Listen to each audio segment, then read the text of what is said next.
It's not that, he says. Anything I can help with? I don't like to pry. It's true. I love to pry. Probably not. He has a suitcase behind him, so utilitarian that I assume he works in tech and wants people to know it. I'm very good at reading people. This guy works out.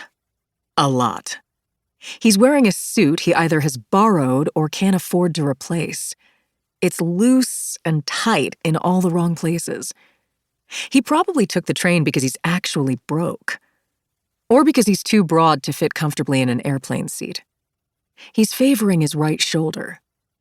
He keeps his arms slightly cocked, as if bracing for impact. He's not my usual type, which intrigues me.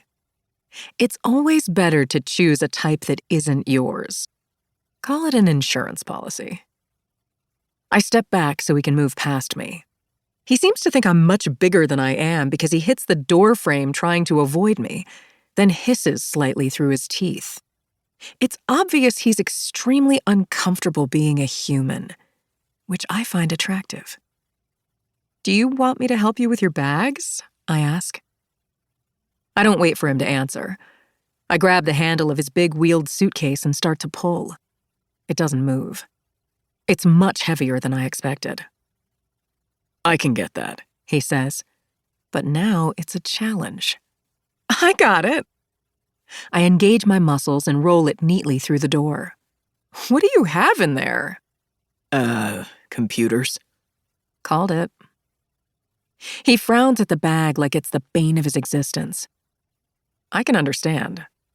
If I had a bag that heavy, I'd dump it in the Arno. You don't want to leave it in the luggage racks?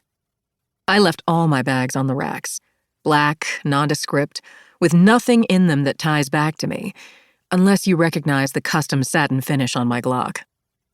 No. He stows it neatly under the seats. You've done this before. I don't like planes, he says, pushing his glasses up again. They keep sliding down. At first I thought it was because he doesn't normally wear them. I thought he was trying to look smarter. But I can see the variation in lens thickness. He's practically blind in his right eye. And then I realize they're falling because they're bent. Here. I reach for his glasses, slide them off his nose, and quickly adjust them. Everyone's face is crooked in a slightly different way. I go to put them back on him, but he is completely frozen. I can be too familiar with people sometimes. I know so much about them, heart rates and arteries and pressure points, that I sometimes feel this false sense of intimacy, as if I can wind them up like toys. Sorry, I say, handing him the glasses instead of putting them on his nose. He swallows. Seems uncertain. Of what, I don't know. He hesitates before he puts them on. When he does, they're perfect. See? I say, as if that justifies everything. Thank you, he says, and then he takes the seat farthest from me. I don't think it's even his seat. He surreptitiously takes the tab off and lets it fall into a crack.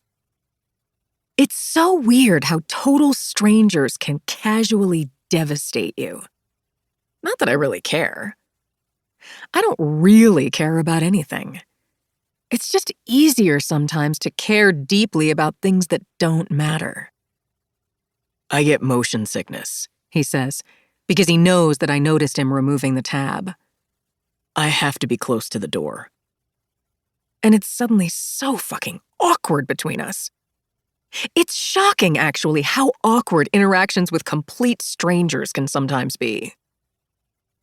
I don't care where you sit, I say, which only makes it more awkward. I should reassure him that I like the window. We could smile at each other, delight in our unique preferences, ruminate on our beautiful differences. But instead, I just take my seat. Placating people is such a chore. I look out the window and into the train station. It's 8 p.m. and the crowd is starting to thin, get drunk and tired and hopeless. I should have just taken a plane.